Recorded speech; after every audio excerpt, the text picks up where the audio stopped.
నీ ప్రార్థించిన స్థలమందు రక్తము ద్వారా మన్నింపు పొందితే యేసుకు మహిమా,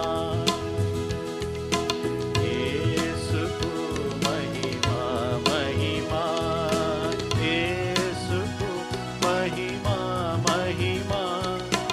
నాయద ఇప్పుడు మారేను, యేసుకు మహిమా.